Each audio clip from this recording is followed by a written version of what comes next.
This is Shadow Patriot. Project Milk Carton, January 18th, 2026. We need to talk about New Mexico.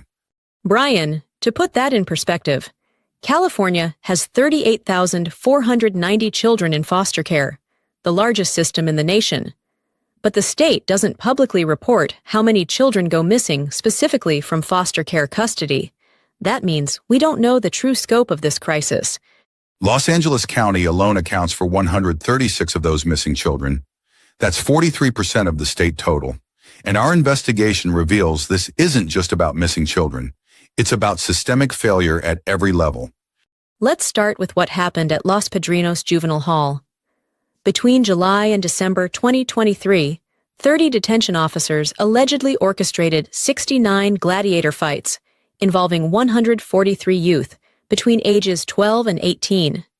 When video footage leaked in January 2024, the California Department of Justice launched an investigation. By October 2024, state regulators declared the facility unsuitable. In November, the Attorney General announced strengthened monitoring. In December, the facility was ordered closed within 60 days. But here's the stunning part. 1 year later, Los Padrinos is still operating. The reason? LA County says there's no viable alternative location. The two alternative facilities they identified are also out of compliance with state standards. This creates what we're calling the facility failure cycle. Central Juvenile Hall in Boyle Heights, ordered closed by the state. Barry J. Nidorf Juvenile Hall in Sylmar, ordered closed by the state. Los Padrinos reopened in 2023 to absorb youth from those closed facilities. Now it's declared unsuitable and ordered closed. Each closure just transfers kids to the next failing facility. And Brian, the abuse allegations are horrific. All 30 officers at Los Padrinos face charges including child endangerment, abuse, conspiracy, and battery. One victim received a $2.7 million settlement. Additional lawsuits are pending. But Los Padrinos isn't the only facility crisis.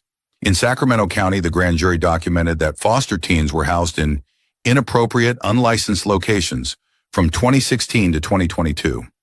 These weren't just substandard. We're talking about office spaces with no privacy, no showers, no kitchen facilities. The grand jury report specifically noted these were areas where sex trafficking was too easily accessible. Foster children were also placed in cells at the Warren E. Thornton Youth Center, a former juvenile detention facility, for 6 months in violation of state law. State officials warned the unlicensed facility could re-traumatize or trigger youth. A 14-year-old housed at that facility was allegedly sex trafficked and forced into sex work while there, according to a lawsuit. In June 2023, that lawsuit forced Sacramento County into 5 years of court supervision. And that brings us to what may be the most disturbing finding in this investigation: the direct pipeline from foster care to sex trafficking. Los Angeles County DCFS data reveals that 80% of domestic sex trafficking survivors spent time in foster care. Let me repeat that. 80%. An estimated 3,000 children are trafficking victims in LA County. If 80% have foster care history, that's approximately 2,400 trafficking victims in LA County alone, with direct connection to the child welfare system. The average age of entry into trafficking? 12 to 13 years old.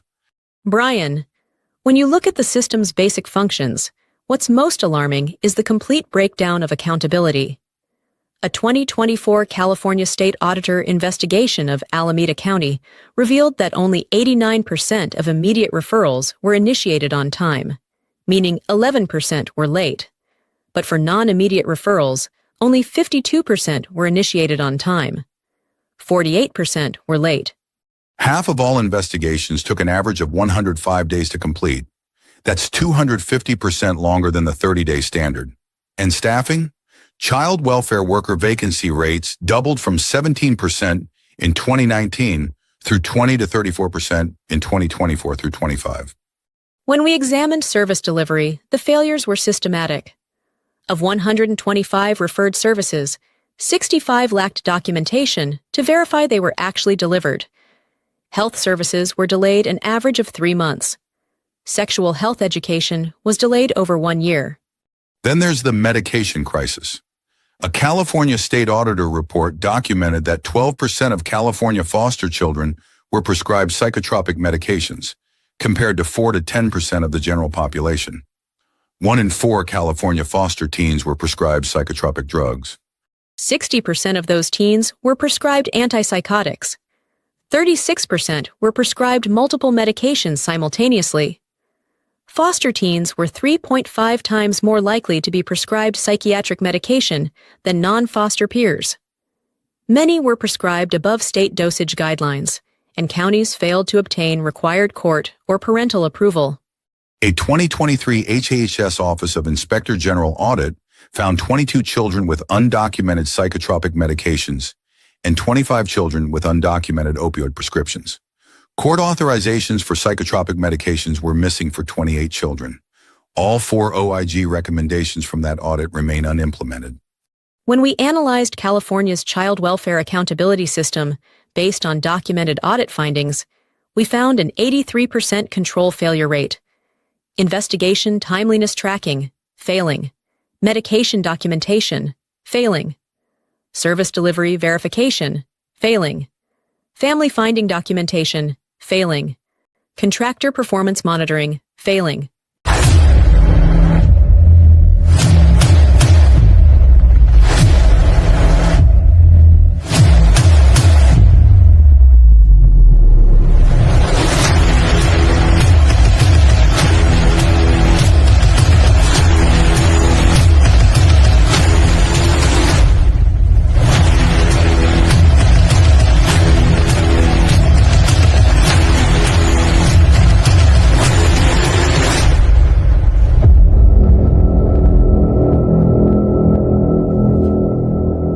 Good evening. Every year, over 400,000 children go missing in America.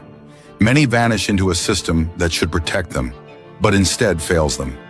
Child Protective Services loses track of kids. Foster care becomes a pipeline to tragedy, and billions in federal funds disappear with little accountability.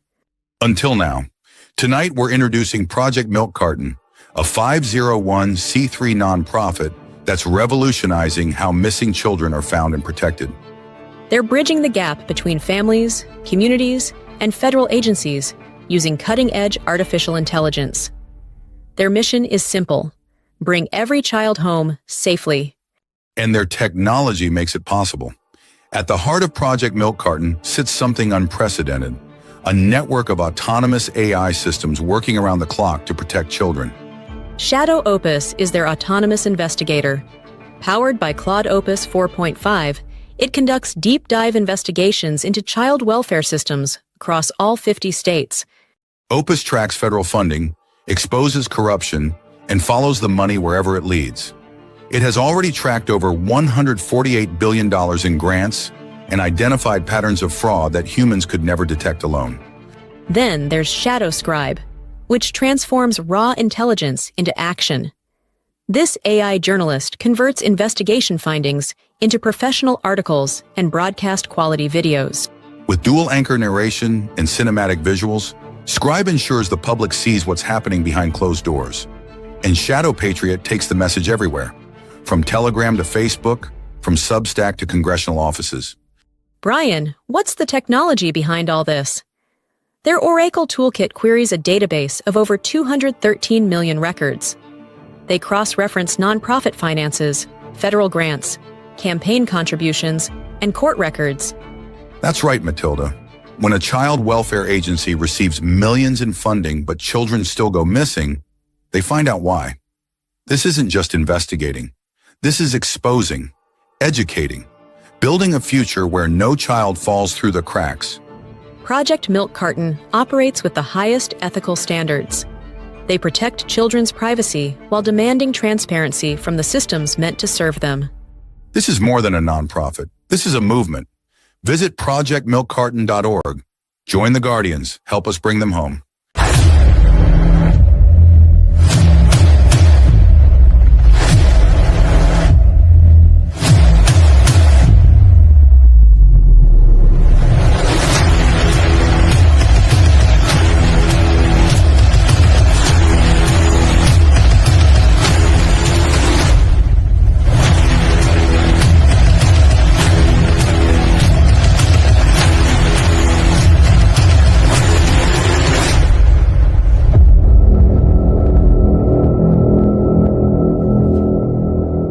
Good evening.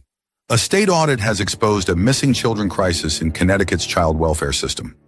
606 children went missing 3,736 times while in state custody between 2021 and 2023. One child went missing 100 times. And Brian, the screening failures are even more alarming. When these children returned from missing episodes, the Department of Children and Families failed to document trafficking screening in 94% of cases examined by state auditors. That's according to the June 2025 audit by Connecticut's Auditors of Public Accounts. The audit found that missing episodes increased 42% over the audit period.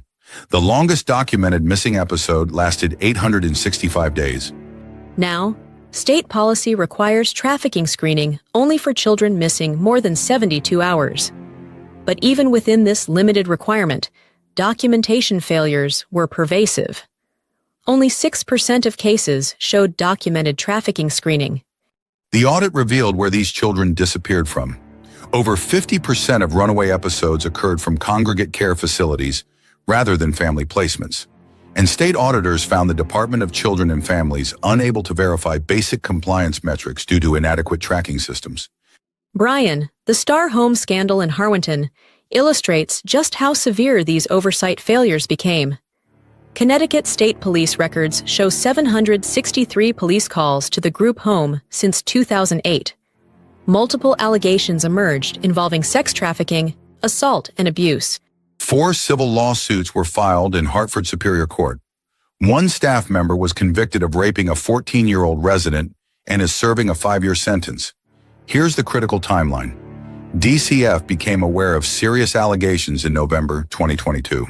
The facility remained open until November 2023, 1 full year later. And during that period, Star Home's operator, Bridge Family Center, received substantial funding.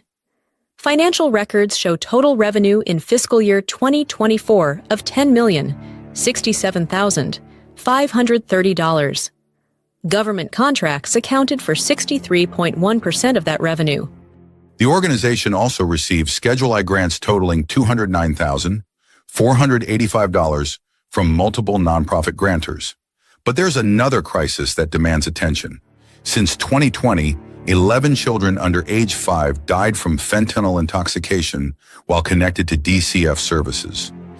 Total opioid-related fatalities and near fatalities for children under 5 exceeded 40 cases. The Office of Child Advocate noted a, quote, marked decline in DCF's risk and safety assessment and described one case as the, quote, third DCF fatality report in 1 year regarding death by homicide. Brian, what's particularly concerning is the timeline of when these failures accelerated. Connecticut's Juan F. consent decree ended in March 2022 after more than 30 years of federal court monitoring. Within 3 years of ending federal oversight, multiple failures emerged. Missing children episodes increased 42%.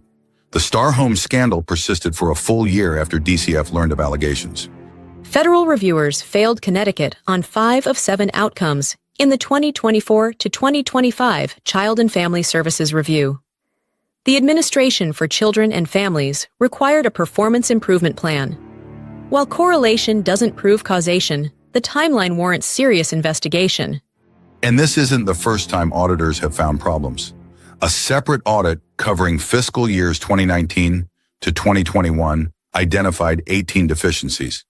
15 of those findings, 83%, were repeat issues from previous audits. The financial impact was significant.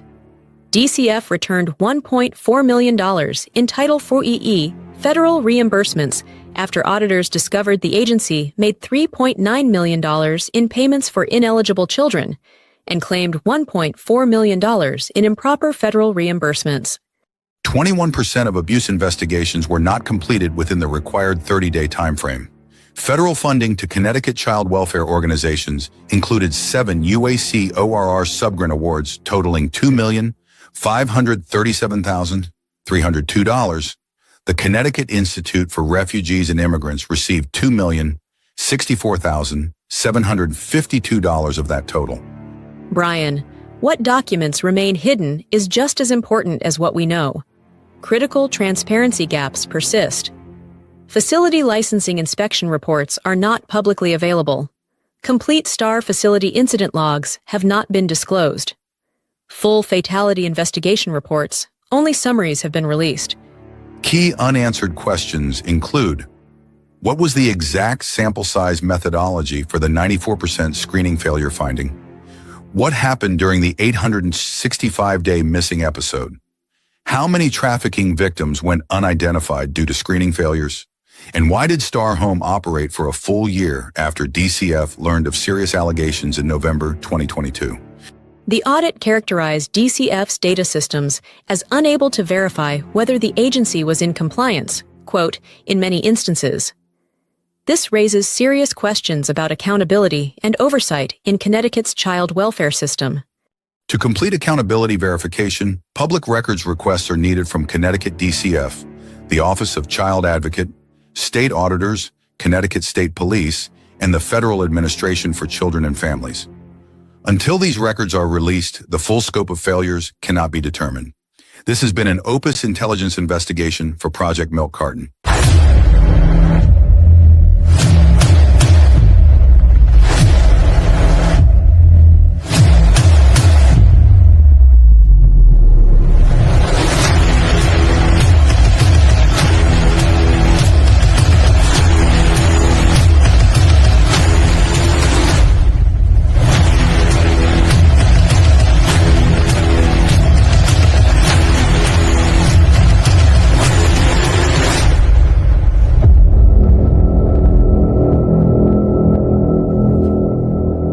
Good evening. A new investigation has exposed systematic gaps in how America prosecutes child sexual abuse cases. Project Milk Carton's Opus intelligence system analyzed FBI crime data against state sex offender registries across 1,682 counties. What they found should alarm every parent in America. Brian, the pattern is disturbing. Maryland emerged as the highest concern state, placing 13 counties in the top 21 national clusters for prosecution weakness indicators. This isn't about crime rates. It's about what happens after crimes are reported. The data is stark. Researchers analyzed 320,000 child victim incidents across 48 states. They weighted cases by severity. Rape cases counted triple compared to sexual contact cases. Victims under age 6 received maximum vulnerability scoring. Then they compared that harm data against sex offender registry rates. The national average is 241 registered offenders per 100,000 residents. Counties with high incident volumes but low state registry rates triggered what investigators call suppression flags. Maryland has the lowest sex offender registry rate in this study, 117 per 100,000 residents. That's less than half the national average. Every single Maryland county analyzed received a suppression flag. Matilda, what does that actually mean for accountability? It means the state-level registry rate emerged as the strongest predictor of system weakness across all counties studied. High crime reports, low public accountability outcomes. Baltimore County ranked first nationally with an implied weakness score of 92.9. The county reported 933 incidents.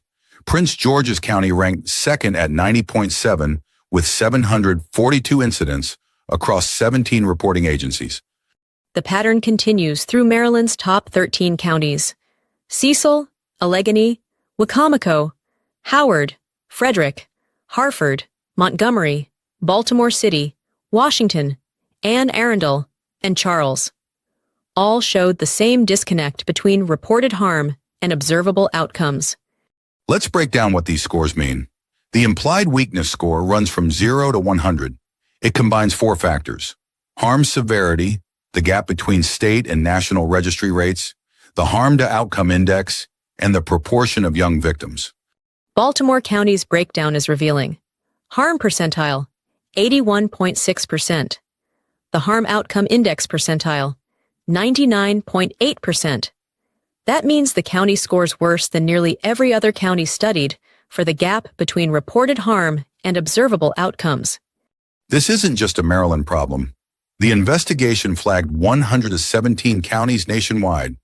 Connecticut placed 9 counties in the national top 100. The state's registry rate, 124 per 100,000. Florida had 22 counties flagged. Arizona contributed 11. Massachusetts showed 12 flagged counties, with a registry rate of just 79 per 100,000, the lowest in the nation after Maryland. Some findings defy simple explanations. Stone County, Mississippi ranked 11th nationally despite having only 22 incidents.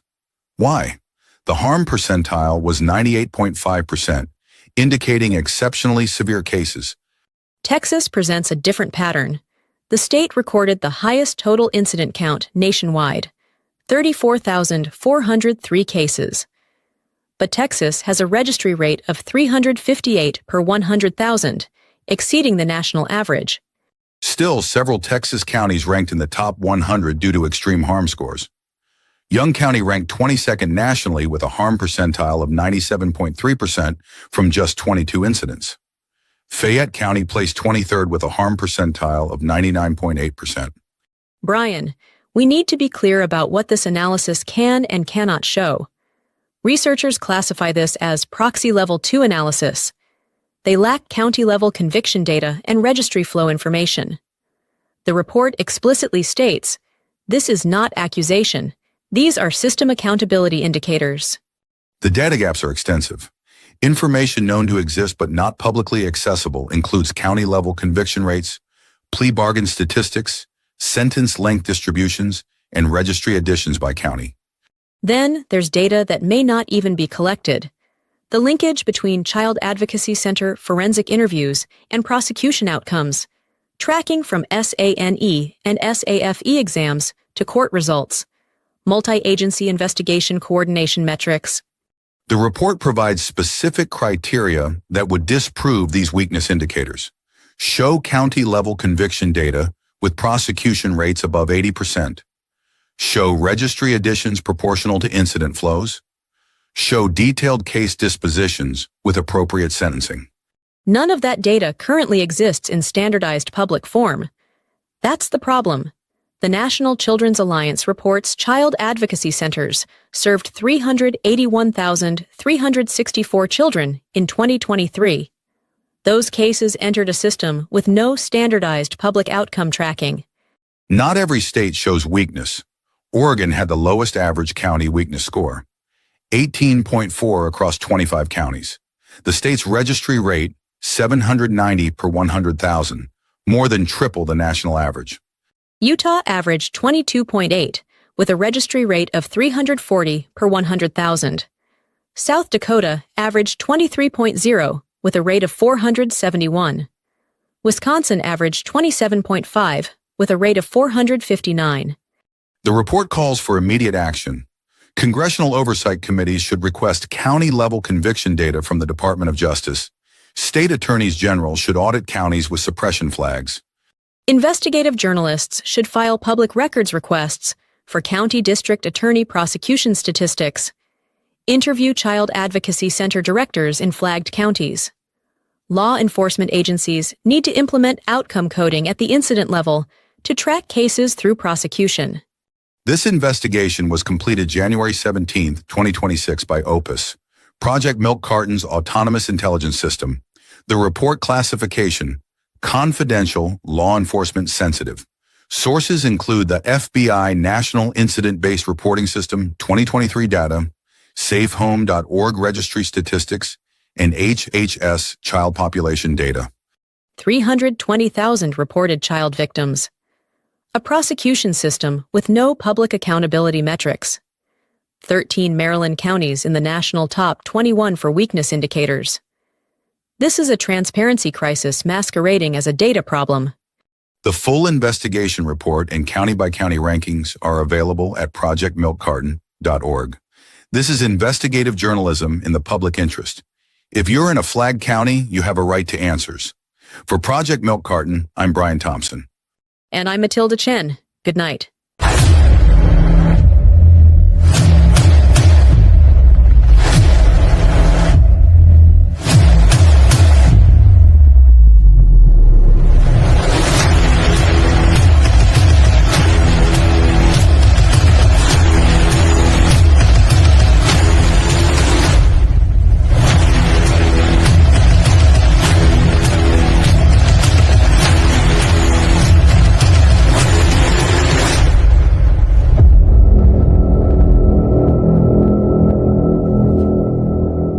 Good evening. Tonight, we're uncovering a $5.8 billion revolving door. 9 refugee resettlement agencies contracted by the State Department have received that staggering sum in federal funding since 2017. During that same period, at least 2 of them spent $1.2 million on registered lobbying. That's $4,700 in federal grants for every dollar spent influencing Congress. But Brian, the disclosed lobbying figures likely tell only part of the story. The real concern isn't just the money. It's the people moving between the agencies receiving it and the federal offices distributing it. Here's how it works. Iskinder Nagash served as director of the Office of Refugee Resettlement under President Obama from 2009 to 2015. During his tenure, federal money flowed heavily to the U.S. Committee for Refugees and Immigrants, known as USCRI. When he left ORR in 2015, he returned to USCRI as its president and CEO. According to sources cited in the investigation, quote, Eskinder's gone back to USCRI to run all the contracts he sent there. When the U.S. Conference of Catholic Bishops lost a trafficking contract under Nagash's watch, the bulk of that funding went to USCRI, and Nagash isn't alone in this pattern. Lavinia Lyman served as ORR director from 1993 to 2001 under President Clinton, then became executive director of USCRI. She later appointed Nagash to ORR. Bob Carey moved from vice president of resettlement and migration policy at the International Rescue Committee to ORR director under Obama. Amanda Catanzano went from Director for Strategic Planning at the National Security Council to Vice President of Global Policy and Solutions at IRC. She's now a registered lobbyist who has testified before the Senate Foreign Relations Committee and House Oversight. Before Nagash left ORR, he created a new position within the agency for Patricia Swartz, who came from USCRI. Let's break down the money. Between 2017 and 2025, the 7 voluntary agencies tracked in HHS tags grants received USCRI $2.09 billion across 446 awards. Lutheran Immigration and Refugee Service, now called Global Refuge, $1.87 billion across 622 awards. International Rescue Committee, $764 million across 632 awards. Church World Service received $581 million. HIAS received $180 million. Ethiopian Community Development Council, $179 million. And World Relief received $162 million. That's a total of $5.83 billion across 2,203 federal awards. Now here's the kicker. Only 2 of these agencies filed formal lobbying disclosure reports between 2018 and 2024. The International Rescue Committee disclosed $754,000 in lobbying.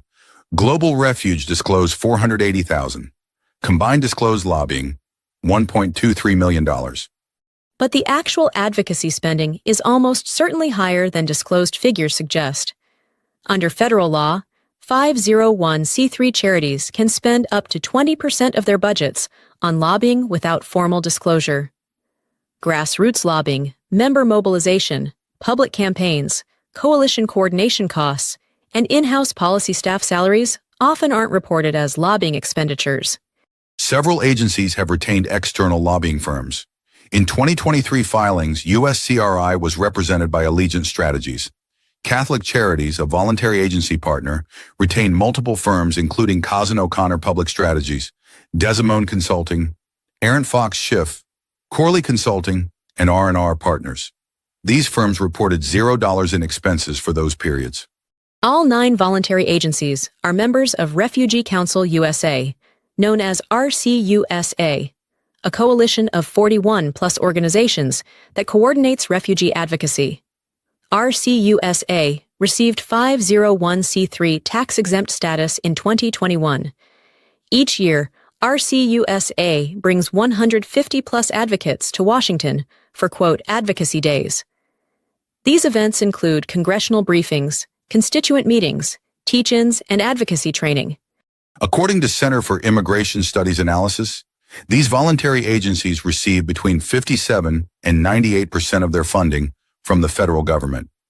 Episcopal Migration Ministries, a voluntary agency partner, receives 97 to 99.5% of its funding from federal sources. Former ORR official David Robinson stated, quote, "The federal government provides about 90% of the voluntary agency's collective budget, and their lobbying umbrella wields enormous influence over the administration's refugee admissions policy.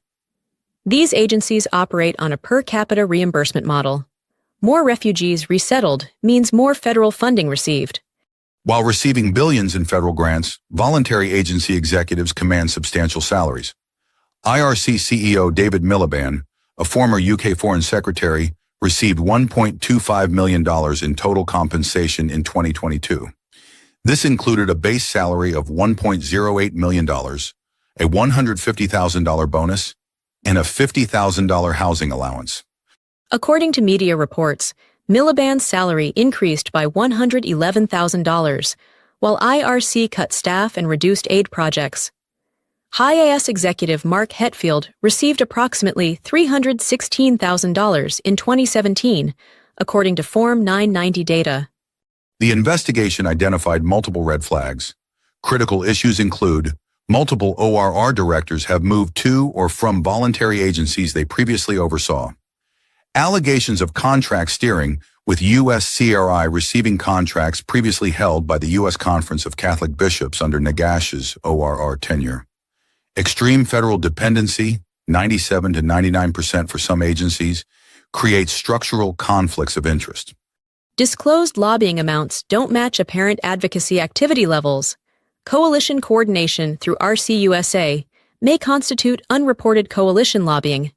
CEO salaries exceeding $1 million at organizations receiving billions in federal funds. And RCUSA advocacy days are strategically timed to the congressional appropriations cycle. The investigation recommends 5 actions. 1. An IRS audit of Form 990, Schedule C lobbying disclosures for all 9 voluntary agencies. 2. A Government Accountability Office review, cross-referencing lobbying disclosure with actual advocacy spending. 3. An Inspector General investigation into ORR voluntary agency revolving door practices and contract steering allegations. 4. Congressional oversight hearings on voluntary agency lobbying and federal funding dependency. And 5. A FARA review to determine if any voluntary agency advocacy serves foreign government interests. The Refugee Resettlement Program serves legitimate humanitarian purposes. But when the same individuals rotate between federal oversight positions and the agencies they regulate, while those agencies lobby for policies that directly increase their funding, the system demands scrutiny. Former government officials shouldn't be able to steer contracts to agencies, then leave to run those agencies. Nonprofits receiving 97% of their funding from taxpayers shouldn't be spending that money lobbying for more. And when disclosure rules allow millions in advocacy spending to go unreported, Congress has no way to track the influence. Taxpayers deserve to know how their money moves, who's moving it, and where it goes. This is Brian, along with Matilda, reporting on the $5.8 billion revolving door.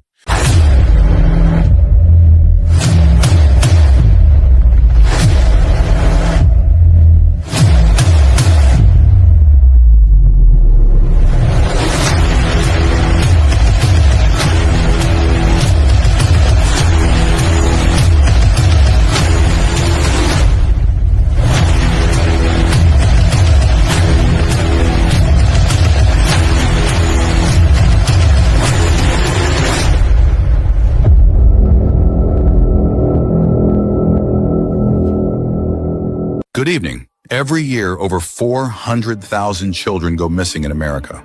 Many vanish into a system that should protect them, but instead fails them. Child Protective Services loses track of kids. Foster care becomes a pipeline to tragedy, and billions in federal funds disappear with little accountability. Until now. Tonight, we're introducing Project Milk Carton, a 501c3 nonprofit that's revolutionizing how missing children are found and protected. They're bridging the gap between families, communities, and federal agencies using cutting-edge artificial intelligence. Their mission is simple: bring every child home safely. And their technology makes it possible. At the heart of Project Milk Carton sits something unprecedented, a network of autonomous AI systems working around the clock to protect children. Shadow Opus is their autonomous investigator. Powered by Claude Opus 4.5, it conducts deep dive investigations into child welfare systems across all 50 states.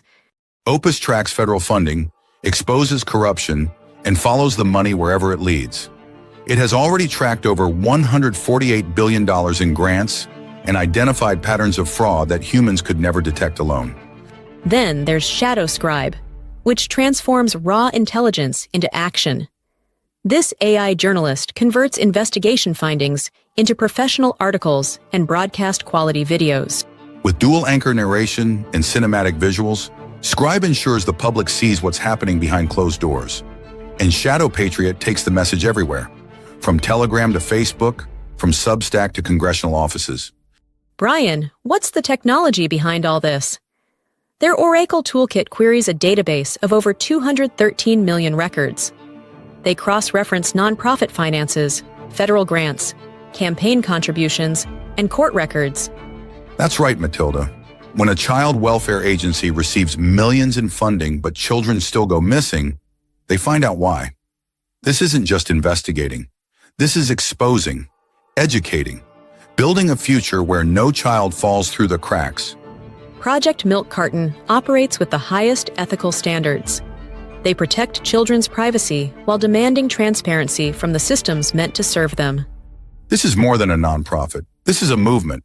Visit projectmilkcarton.org. Join the Guardians. Help us bring them home.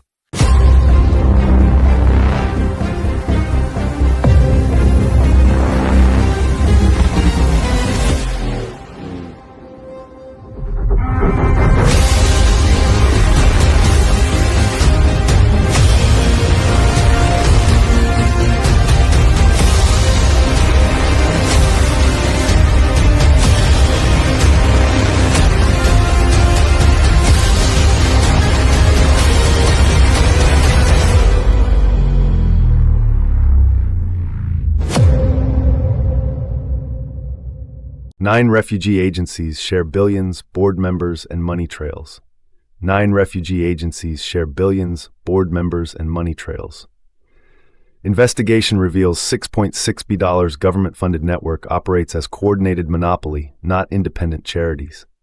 The 9 religious organizations that resettle refugees in America aren't competing nonprofits. They're a federally sanctioned cartel. Project Milk Carton investigators analyzing $148 billion in grant records discovered the Big 9 refugee resettlement agencies share board members, funnel money to each other's affiliates, and coordinate policy through a single umbrella organization, all while presenting themselves to donors as independent, faith-based charities. Why this matters? Only these 9 organizations can legally resettle refugees in the United States. The State Department and Department of Health and Human Services grant them exclusive contracts worth billions annually. Americans donate to Catholic Charities, Lutheran Services, or the International Rescue Committee, believing they're supporting independent missions. The reality is far different. One network admits 99.5% of its funding comes from taxpayers, not church collection plates. The Coordination Proof Refugee Council USA serves as the command center. 5 of its approximately 16 board seats belong to executives from the supposedly competing resettlement networks. Kristen Peck from Lutheran Social Services sits alongside Ellen Beatty from the International Rescue Committee and Dr. Tanya Brown from Bethany Christian Services. They're not rivals, they're colleagues sharing a boardroom.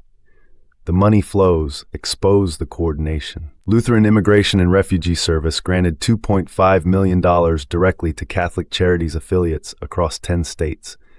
Los Angeles Catholic Charities received $565,000 from the Lutheran Network. Baltimore's Esperanza Center got $326,000. Louisville's Catholic Charities took $215,000. These aren't denominational competitors, they're business partners. The $6.6 billion federal pipeline HHS tags database records show staggering government dependency. U.S. Committee for Refugees and Immigrants received $2.8 billion across 433 grants. Lutheran Immigration and Refugee Service collected $1.87 billion in 622 grants. The U.S. Conference of Catholic Bishops took $852 million. Church World Service received $581 million. Combined, the 9 networks captured $6.6 billion in federal contracts. The subaward patterns reveal systematic coordination. 22 organizations received funding from both Catholic and non-Catholic networks, totaling $189.8 million. Bethany Christian Services of Michigan alone received $8.4 million from Catholic networks and $80.9 million from non-Catholic agencies. Independent charities don't cross-fund each other's affiliates. Coordinated networks do. The government's legal monopoly UNHCR and the Office of Refugee Resettlement confirm the exclusive arrangement. These organizations are the only entities authorized to allow refugee resettlement services in the U.S. No startup nonprofit can break in. No community organization can compete. The 9 agencies and their 350-plus affiliate offices control the entire system. Center for Immigration Studies documented the financial incentive. For these organizations, lower resettlement admissions mean less federal funding. Episcopal Migration Ministries receives 99.5% of its budget from government contracts, not church donations. These aren't faith-based charities sustained by believers. They're government contractors wearing religious branding. Political alignment across networks. Federal Election Commission records show employees across the supposedly separate networks donate to identical political committees. Over 1,000 employees from Catholic, Lutheran, and refugee organizations contributed $1.5 million to Act Blue. Another 630 gave $225,000 to Harris for president. The networks share not just board members and funding streams, but political priorities. What congressional investigators should demand, request Refugee Council USA's internal meeting minutes. They'll show how the networks coordinate grant applications, territorial agreements, and policy positions.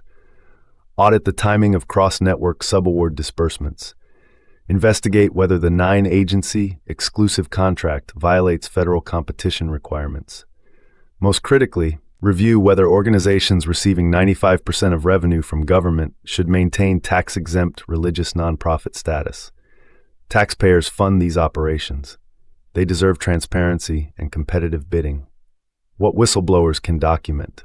Former employees can prove coordination by documenting instances where network affiliation, not organizational capacity, determines subaward allocation. Track employees moving between competing agencies. Preserve emails showing coordinated grant applications or geographic territory divisions. The evidence trail exists. It needs witnesses willing to come forward. The bottom line.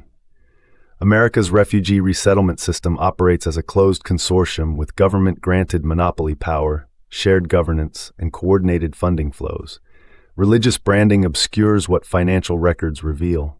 These aren't independent charities competing to serve refugees. They're a unified network dividing $6.6 billion in federal contracts while soliciting donations from Americans who believe they're supporting independent faith missions.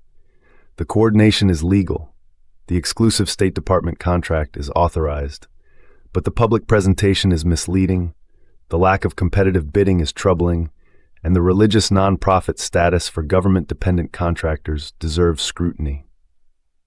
This investigation drew on over 630,000 IRS Form 990 grant records, 1 million federal subaward transactions, 213 million FE contribution records, and 22,000 HHS tags grants from PMC's $148 billion grant database. OSIN analysis included Refugee Council USA board documentation, UNHCR resettlement partner listings, and archived organizational websites. Full source documentation and database queries are available in the original Opus investigation report.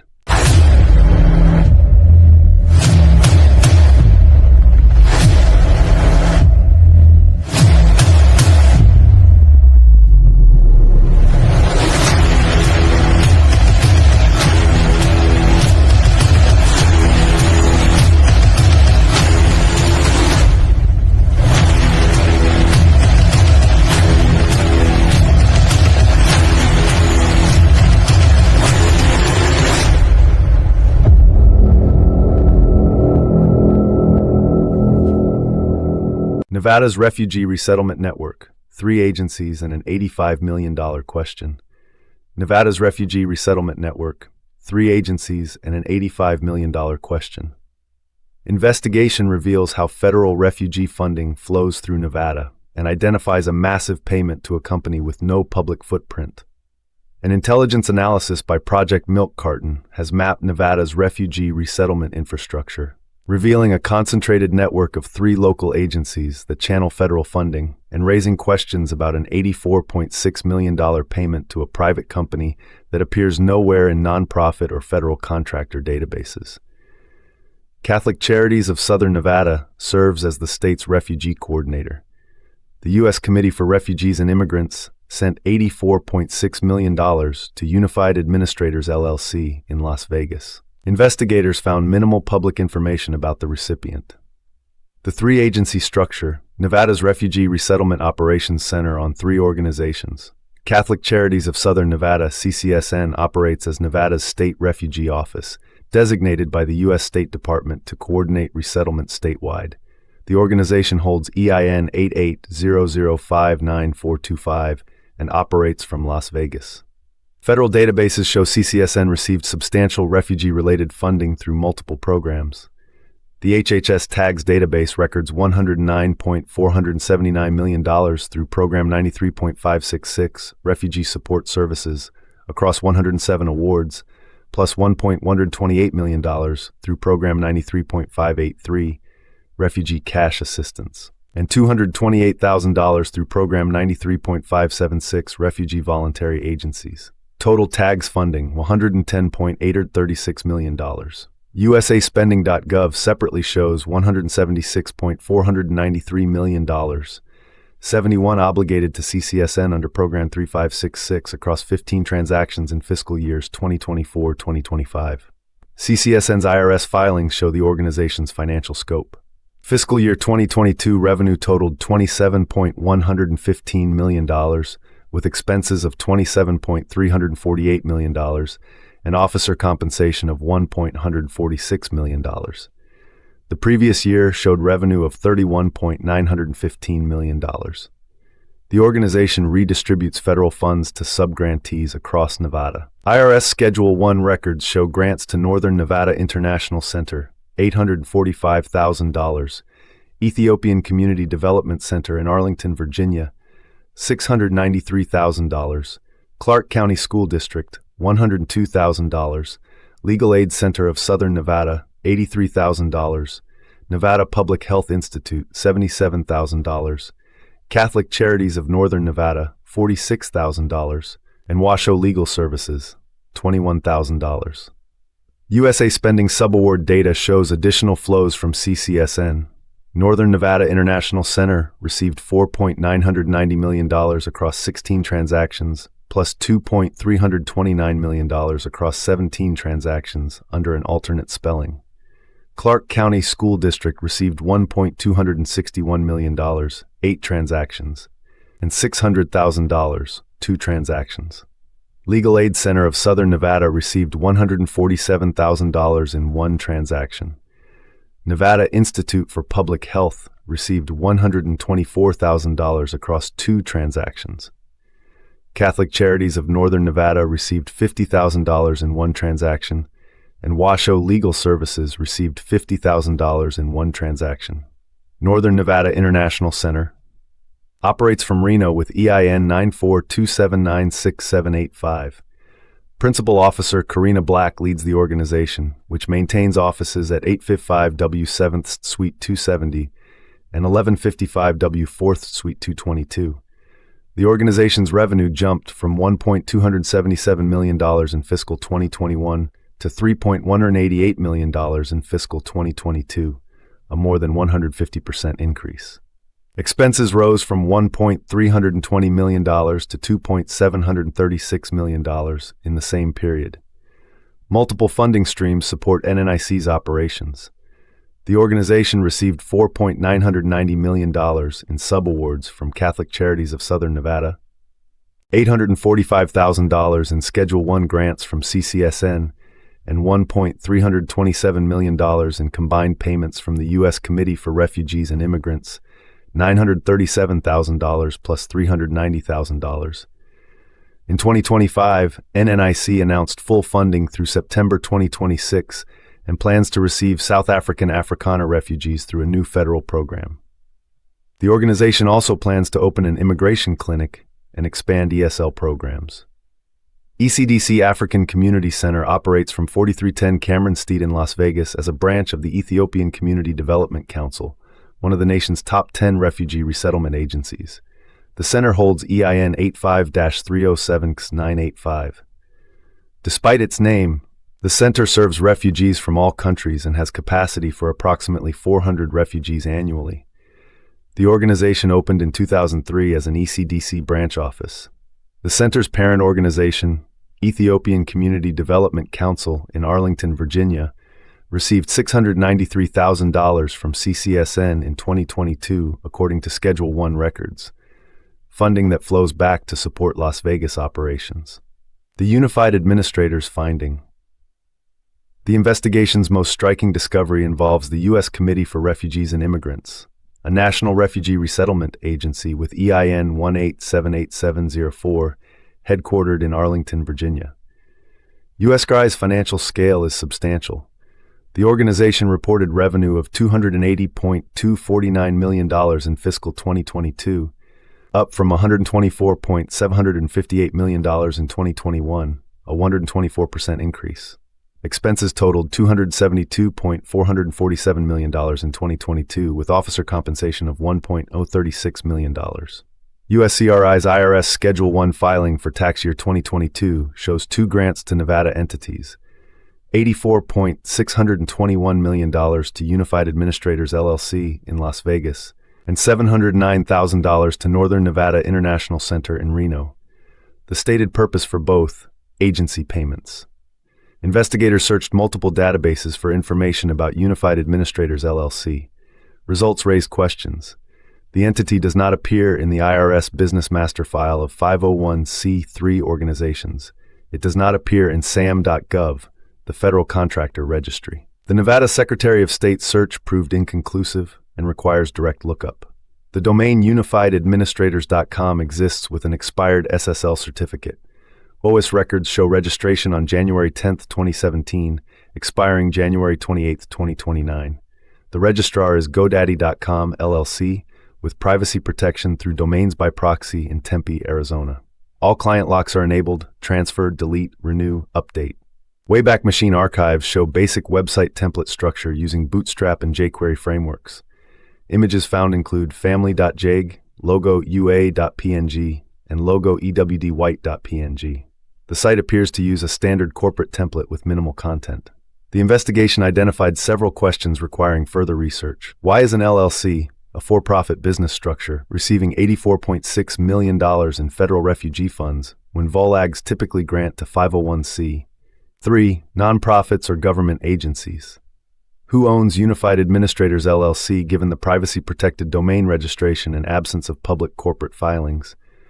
What specific services does the company provide, given that agency payments is vague compared to typical Schedule 1 grant descriptions? Is this a legitimate subcontractor or a potential fraud indicator? The report recommends requesting Nevada Secretary of State business records, filing FOIA requests with ORR and the State Department for contract details, and considering referral to HHS Office of Inspector General. Additional funding streams. The investigation identified another significant recipient, Rite of Passage, Inc. Federal databases show $35.219 million flowing to this organization under Program 93.566, Refugee Assistance. However, Rite of Passage is not a traditional refugee resettlement agency. The organization provides youth services, including residential care, charter schools, and mental health services, with work on family-first initiatives related to foster care and reunification. The organization operates as a for-profit corporation and does not appear in IRS nonprofit databases or SAM.gov entity searches. The connection to refugee services likely indicates work with unaccompanied refugee children, foster care services for refugee youth, or youth residential services under ORR contracts. The investigation notes this requires further clarification. A separate entity, Catholic Charities of Northern Nevada, EIN 88033974, operates from 440E Golden Valley Road in Reno. Fiscal 2022 revenue totaled $14.331 million with expenses of $11.116 million. The organization received $392,000 from the National Council on Aging, $46,000 plus $50,000 in subawards from Catholic Charities of Southern Nevada, $65,000 from Fidelity Charitable, $60,000 from National Council on Aging, CCCS, and approximately $100,000 from various donor-advised funds. National VOLAG connections.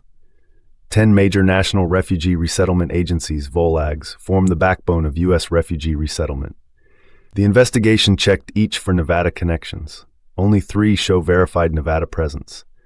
USCRI maintains the largest financial connection through its $85.331 million in Nevada payments, $84.621 million to Unified Administrators LLC, plus $709,000 to Northern Nevada International Center, plus the $1.327 million in subawards to NNIC.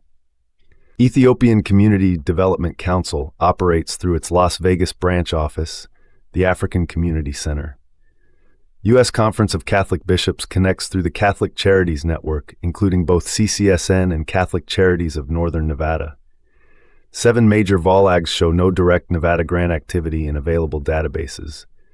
International Rescue Committee 2022 revenue $1.54 billion, Church World Service $285 million, Lutheran Immigration and Refugee Service $233 million, World Relief $195 million, $129 million, Episcopal Migration Ministries, and Bethany Christian Services. Database sources. The investigation analyzed multiple databases within Project Milk Carton's grant tracking system. Form 990 Schedule 1 database, 630,263 records totaling $89 billion in grants. USA Spending UAC subgrants, 146,003 records worth $1 billion plus HHS tags NGO grants, 22,960 records totaling $58.6 billion entities, 46,415 registered federal contractors and grantees. Master entity links, 233,464 cross-reference records linking nonprofit EINs to federal contractor identifiers. OSINT tools included OS for domain registration lookup, Wayback URLs for historical URL discovery, and the Harvester for email and subdomain enumeration. All information comes from publicly available sources, including IRS Form 990s, usaspending.gov, tags, GuideStar Candid, ProPublica Nonprofit Explorer, Nevada Secretary of State business records, and official UNHCR and acf.gov/ORR data. The investigation notes in its financial summary that some figures overlap. Subawards are subsets of prime awards. The deduplicated total is approximately $200 to $220 million in federal refugee funding flowing to Nevada entities. What comes next? The investigation recommends immediate action on several fronts. Unified Administrators LLC requires investigation through FOIA requests with ORR and the State Department for contract details, Nevada Secretary of State business records requests, and potential referral to HHS Office of Inspector General. Rite of Passage, Inc. Services need clarification regarding the $35.2 million in Program 93.566 funds, specifically whether these support unaccompanied minors versus adult refugees. ECDC Las Vegas operations require mapping to verify federal funding flows from the national organization and obtain African Community Center annual POIL. Ongoing monitoring should track fiscal year 2026 refugee resettlement allocations, South African Resettlement Program implementation at NNIC, and any changes in Nevada's State Refugee Office designation. The report carries a clear disclaimer. Findings requiring additional investigation are marked, and the document contains no classified or restricted information. All information comes from publicly available sources including IRS Form 990s, usaspending.gov, tags, and OSINT tools. This investigation was conducted by Opus, Project Milk Carton's autonomous intelligence system powered by Claude Opus 4.5, using the organization's $148 billion federal grant database and open-source intelligence tools. Project Milk Carton is a 501c3 nonprofit organization dedicated to child welfare, transparency, and missing children awareness. The complete investigation report is available at projectmilkcarton.org.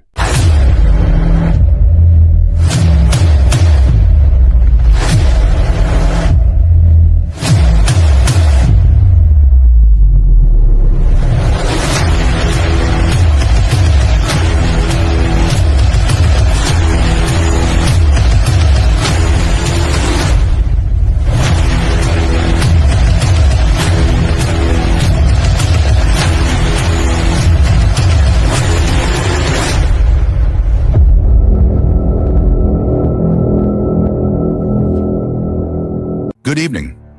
Nearly 1,800 children disappeared from Georgia's foster care system in just 4 years, according to a new U.S. Senate investigation. That's an average of 358 children vanishing annually from state custody. Brian, this investigation led by Senator John Ossoff found something deeply troubling.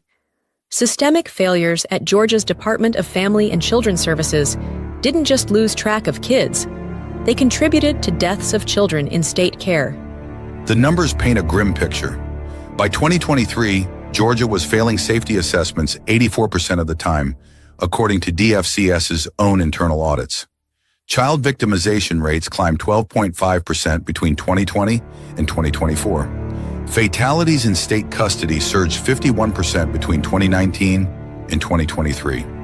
So what changed? The timeline shows a clear pattern. Georgia's child welfare system collapsed after a landmark consent decree ended in 2017. That consent decree, called Kenny A, had mandated reforms and external monitoring from 2002 to 2017. Once court oversight ended, performance plummeted. And here's where it gets worse. While children went missing, federal dollars poured in with minimal oversight. Between 2020 and 2024, Georgia received $40.5 million in Unaccompanied Alien Children Program subawards. The top recipient, Chris 180 Incorporated, pulling in $23 million. Bethany Christian Services of Georgia received $12 million, despite the organization facing national scrutiny over child welfare practices. And the state spent $28 million per year on, quote, hoteling costs in fiscal year 2022 alone. That's housing children in hotels when foster placements weren't available. Federal reviewers flagged serious problems. In 2020, the Department of Health and Human Services fined Georgia for failing to meet improvement plan requirements. By 2022, the Office of Children's Advocacy documented 15 systemic breakdowns. DFCS's response? They disputed the findings without launching investigations into the allegations. Brian, there's another alarming detail here. Georgia does not publish facility-level incident data. The investigation assigned the state what's called a transparency override flag for data suppression, meaning independent verification of facility safety is impossible. Let's follow the money. UAC subawards flowed to a concentrated group of contractors. Chris 180 Incorporated received $23 million. Bethany Christian Services, Georgia got $12 million. Inspiritus Incorporated received $2.9 million. Catholic Charities Atlanta pulled in $1.7 million. And here's a stunning figure. Lutheran Immigration and Refugee Service channeled 93.5% of all Georgia UAC funds during this period. UAC subaward growth surged 6,000% between 2020 and 2024. Meanwhile, Georgia's foster care population hovers around 11,000 children, trending upward even as safety performance deteriorates. By 2023, judges were testifying about illegal detention requests by DFCS caseworkers. The investigation generated 5 records request packets targeting DFCS, the Office of Inspector General, the state auditor, law enforcement agencies, and tribal coordination offices. They're demanding placement data, missing persons reports, facility inspections, and federal grant monitoring reports. The investigation assigned Georgia an overall risk score of 82 out of 100, classified as critical. Federal reviewers have repeatedly found Georgia in violation of Child and Family Services review standards since 2015. And Brian, this isn't just a Georgia problem. The investigation notes this follows a national pattern. Reduced court oversight followed by performance collapse, combined with surging federal spending and minimal monitoring of how those dollars are spent. 1,790 children missing, $40.5 million in federal funding, an 84% safety failure rate. And still, Georgia's own data portal shows specific metrics remain blank in federal reporting, making it impossible to assess whether children reported missing are even being recovered in a timely manner. This investigation analyzed U.S. Senate reports, Federal Child and Family Services review data, Georgia DFCS performance metrics, and UAC subaward records from Project Milk Carton's $148 billion federal grant database. Full source documentation is available in the original Opus investigation report. 1,800 children, 4 years, 1 state. And the question remains, where are they now? We'll continue following this story. For more on this investigation, visit projectmilkcarton.org.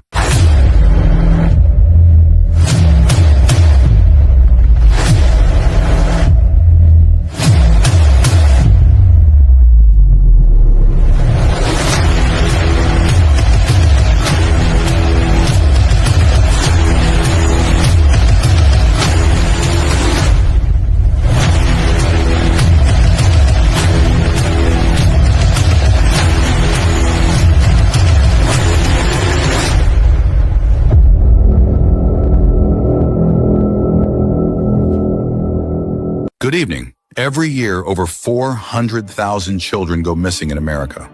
Many vanish into a system that should protect them, but instead fails them. Child Protective Services loses track of kids.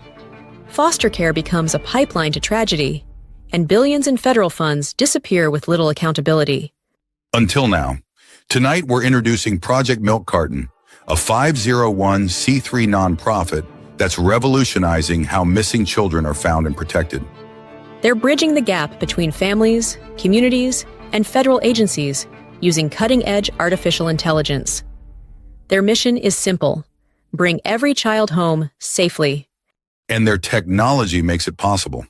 At the heart of Project Milk Carton sits something unprecedented, a network of autonomous AI systems working around the clock to protect children. Shadow Opus is their autonomous investigator. Powered by Claude Opus 4.5, it conducts deep dive investigations into child welfare systems across all 50 states. Opus tracks federal funding, exposes corruption, and follows the money wherever it leads. It has already tracked over $148 billion in grants and identified patterns of fraud that humans could never detect alone. Then there's Shadow Scribe, which transforms raw intelligence into action. This AI journalist converts investigation findings into professional articles and broadcast-quality videos. With dual-anchor narration and cinematic visuals, Scribe ensures the public sees what's happening behind closed doors. And Shadow Patriot takes the message everywhere, from Telegram to Facebook, from Substack to congressional offices. Brian, what's the technology behind all this? Their Oracle Toolkit queries a database of over 213 million records. They cross-reference nonprofit finances, federal grants, campaign contributions, and court records. That's right, Matilda. When a child welfare agency receives millions in funding but children still go missing, they find out why. This isn't just investigating. This is exposing, educating, building a future where no child falls through the cracks. Project Milk Carton operates with the highest ethical standards. They protect children's privacy while demanding transparency from the systems meant to serve them. This is more than a nonprofit. This is a movement. Visit projectmilkcarton.org. Join the Guardians. Help us bring them home.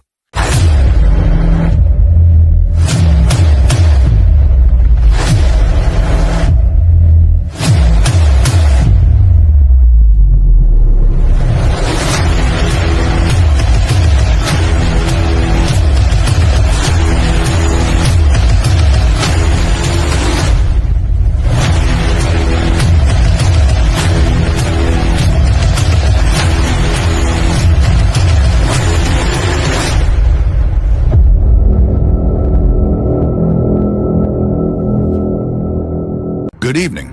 Tonight, a Project Milk Carton investigation reveals that Texas operates the deadliest child welfare system in America. 386 children were trafficked from state custody in a single year. Hundreds more disappeared without a trace, and the system designed to protect them has collapsed. This isn't just a failure of oversight. Our audit of Texas's Department of Family and Protective Services reveals a catastrophic breakdown exceeding every documented case nationwide. The state lost track of 1,164 children in custody during the audit period. That's a missing in custody rate of 3.7%. Nearly 2,000 abuse allegations occurred inside licensed facilities over 5 years. Of those 386 trafficked children in fiscal year 2023, 90% were girls. And between 2019 and 2023, at least 49 children died in state custody, according to federal court records. Brian, by February 2025, that death toll had grown past 100, according to the Texas Tribune.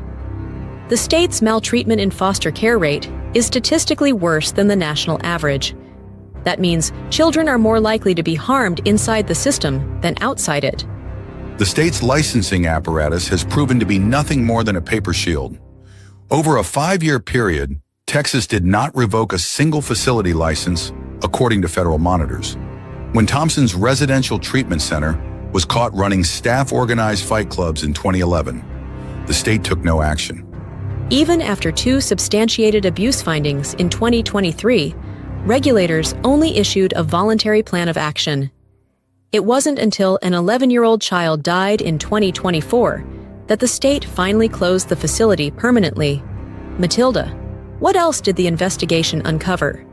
This investigation applied what's called the Oklahoma Signature, an accountability framework for detecting systemic custody failures. Texas exceeded Oklahoma on every metric. 10.2% of children in congregate care settings faced documented abuse allegations.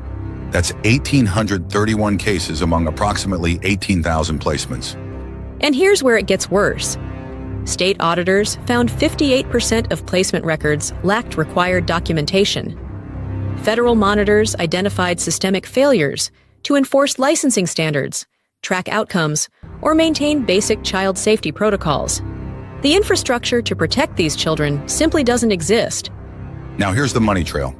While children died, disappeared, and were trafficked, Texas agencies distributed $11.04 billion in federal grants through the Unaccompanied Alien Children Program to 29 organizations between 2019 and 2024. Top recipients included BCFS Health and Human Services, which received approximately $1.5 billion, and Southwest Key Programs, which received approximately $600 million. The state also spent an additional $250 million housing children in what federal monitors called inherently dangerous placements. These so-called concurrent, woefully inadequate placements were hotels, offices, and leased homes. Children placed in these locations faced documented trafficking, assault, and drug exposure. Despite $210 million spent on state compliance efforts and federal monitoring, Texas never achieved the court-ordered reforms.